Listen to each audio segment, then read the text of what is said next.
Halo ayah bunda, senang sekali kembali bisa menemui ayah bunda sekalian. Tentu masih di channel Jeffrey Haryanto Official. Hari ini saya akan bicara tentang kebohongan pada anak. Mungkin ayah bunda pernah mendengar satu istilah yang namanya tipu hayal. Istilah ini sering sekali dipakai oleh banyak ahli untuk menjelaskan ada satu fase dalam perkembangan kognitif pada anak yang jika tidak disupport dengan satu pola asuh yang baik akan mengakibatkan terjadinya kebohongan yang permanen pada anak. Nah, mungkin ayah bunda pernah mendengar misalnya anak kita datang tiba-tiba dia bercerita, "Bapak atau Mama, saya baru saja pulang dari bulan," atau "Bapak dan Mama, saya ada rumah di Mars." Atau dia bilang, "Bapak atau Mama, tadi saya lihat auto besar macam 30 kali kita punya rumah." Dan Anda tahu itu bohong. Iya, itu bohong. Tapi anak-anak memiliki imajinasi yang luar biasa dan fantastik.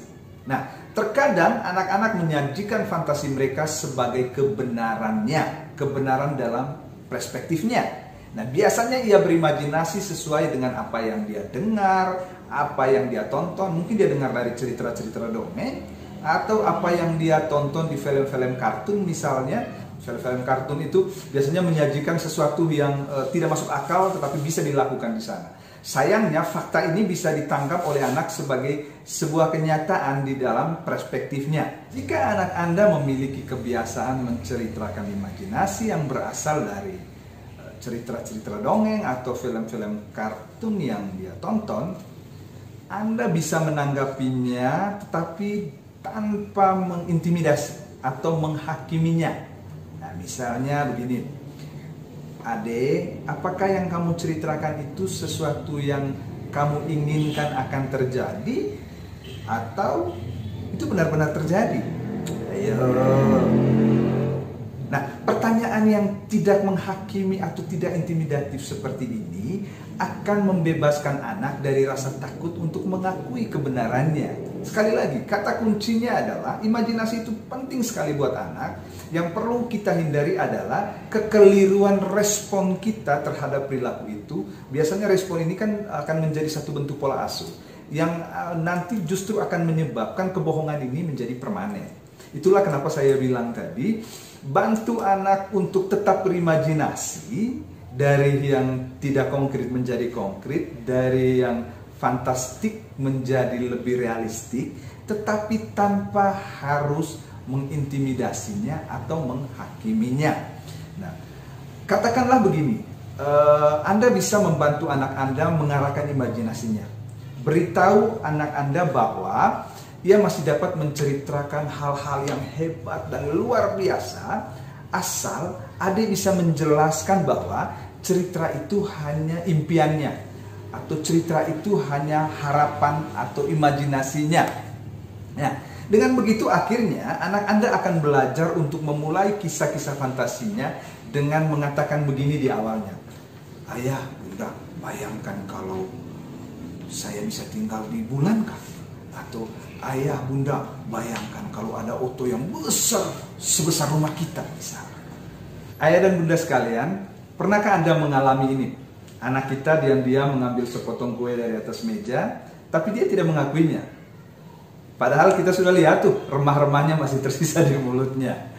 Nah, sebenarnya anak berbohong biasanya karena dia ingin menghindari hukuman. Dia takut jika ia jujur, maka ayah dan bunda akan marah atau menghukumnya. Nah, ayah dan bunda, jika kita kemudian tahu bahwa anak kita sedang berbohong, tawarkan satu kesempatan untuk mengatakan yang sebenarnya.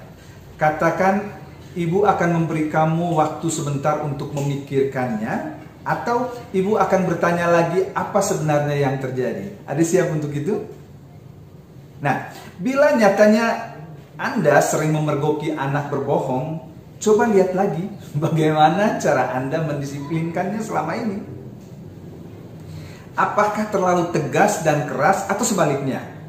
Pasalnya dalam beberapa penelitian dan studi-studi psikologi ditemukan bahwa anak yang cenderung berbohong biasanya adalah anak-anak yang sangat takut dengan orang tuanya yang terlalu keras. Alasan lain anak berbohong juga biasanya karena dia ingin orang lain terkesan. Nah, anak Anda mungkin bercerita pada teman-temannya dengan sangat bombastis bahwa dia mencetak gol terbanyak saat bermain sepak bola di sekolahnya. Atau dia bilang ke teman-temannya bahwa nilai matematikanya paling tinggi di sekolah. Padahal kita tahu itu tidak benar. Nah, membesar-besarkan sesuatu yang tidak benar atau bahkan berbohong sering sekali digunakan oleh banyak anak-anak untuk menutupi ketidakpercayaan diri mereka. Nah, dalam upaya untuk menyesuaikan diri dengan teman-teman sebayanya, anak-anak kadang-kadang bersikeras mengatakan bahwa ia mengalami pengalaman yang sama dengan teman-temannya. Kalau ada teman-temannya yang hebat mencetak gol dengan banyak, dia tidak akan kalah. Dia juga bilang bahwa dia juga pemain bola yang hebat dan bisa mencetak banyak gol atau pernah mencetak banyak gol di sekolahnya. Atau dengan tema-tema lain, dia berupaya untuk memberi kesan atau teman-temannya terkesan dengan cerita-cerita yang dia buat. Nah, jika misalnya anak ayah bunda memiliki kebiasaan berbohong agar terlihat baik di depan orang lain, saya pikir dia mungkin membutuhkan pengakuan dari orang lain. Anak-anak yang dihukum karena berbohong cenderung membelokkan kebenaran. Sedangkan anak-anak yang diberi pengertian moral cenderung yakin bahwa bicara jujur adalah pilihan terbaik. Banyak orang tua menghukum anak ketika mereka berbohong. Baik itu hukuman dalam bentuk membentak, menceramahi panjang lebar, menyita mainan, bahkan sampai memukul dan mempermalukan mereka di depan temannya. Namun yang harus ayah bunda ingat, menghukum anak yang berbohong cenderung mendorong mereka untuk membuat kebohongan berikutnya. Karena di mata si anak, kebohongan yang ia buat berfungsi untuk menghindarkan dirinya dari hukuman orang tua atas kesalahannya. Sehingga saat anak dihukum maka ia juga akan semakin takut untuk jujur saat dia melakukan kesalahan. Kebohongan yang anak bangun dalam sebuah cerita bisa terus berkembang. Semakin detail ceritanya, semakin orang tua mulai percaya. Keberhasilan mereka meyakinkan orang tua ini bisa menjadi pemicu kebohongan selanjutnya. Saya tegaskan sekali lagi, menghukum anak karena berbohong justru akan membuat anakmu berbohong lagi. Dalam kondisi ayah bunda mendapati anak ayah bunda terlanjur melakukan kebohongan, maka sebaiknya pakailah momentum itu untuk menjelaskan value bagaimana pentingnya menjadi orang yang jujur. Dan dalam suasana yang senyaman mungkin disampaikan. Karena begini ayah bunda sekalian, mengancam anak dengan hukuman tidak akan pernah menghentikan anak untuk berbohong. Justru yang terjadi adalah sebaliknya. Yang sering gagal sebenarnya di kita itu adalah kita gagal menyampaikan alasan-alasan kenapa seorang harus jujur. Jadi soalnya ada di komunikasi kita memberikan penjelasan pada anak kenapa dia harus jujur. Kadang-kadang kita lebih fokus pada kesalahan tetapi mengabaikan ketika anak melakukan kebaikan. Kita sangat marah ketika anak berbohong, tapi tidak sebaliknya kita sangat memberi penghargaan yang luar biasa ketika anak melakukan kejujuran. Katakanlah anak tanpa sengaja bermain bola di dalam rumah lalu memecahkan vas bunga kesayangan mama. Dan dia dengan jujur mengatakan dan mengakui kesalahannya bahwa dia sudah melakukan hal itu. Yang paling penting dari proses ini adalah anak memahami bahwa itu salah. Dan kejujuran itu menempati nilai yang sangat tinggi dalam kehidupan. Dan itu yang harus kita hargai. Saya selalu menganjurkan begini. Kita coba cek ke dalam diri kita sendiri sebenarnya. Bagaimana reaksi kita terhadap perilaku anak ketika dia berbohong? Apakah reaksinya cepat untuk menghukum dan marah? Nah, jika iya, perlu dievaluasi reaksi ini. Karena reaksi-reaksi seperti ini akan membuat anak cenderung untuk berbohong lagi. Coba kita lakukan sebaliknya. Tenangkan diri, lalu kemudian perlahan-lahan menanggapi perilaku anak yang sudah keliru itu. Ayah dan bunda, jangan pernah paksa anak untuk berbohong dengan terus menanyakan hal yang sebenarnya Anda sudah tahu jawabannya. Ya kan? Ade sudah sikat gigi atau belum? Sudah Pak, atau sudah Mak. Kita tahu dia belum sikat gigi karena sikat giginya itu masih dalam kondisi kering. Tapi kita terus ngotot mencecar. Cecaran-cecaran pertanyaan ini justru membuat anak semakin sering berbohong. Kenapa kita tidak balik misalnya? Oke, Mama tahu kau belum sikat gigi. Yuk, Mama temani kamu untuk menggosok gigi. Misalnya gitu ya. Jadi pendekatan yang persuasif sangat dibutuhkan dalam kondisi-kondisi seperti ini. Pilihan-pilihan reaksioner kita jika keliru itu akan justru kontraproduktif dari apa yang Anda inginkan.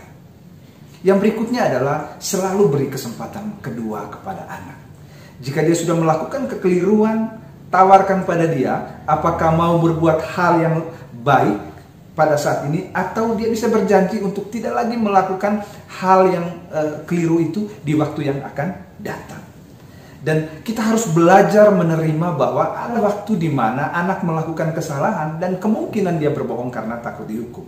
Maka penerimaan terhadap mereka, pengertian terhadap alasan-alasan mereka, kebiasaan untuk menanyakan alasan dengan pendekatan yang lebih persuasif, itu membuat anak perlahan-lahan untuk menghargai kejujuran.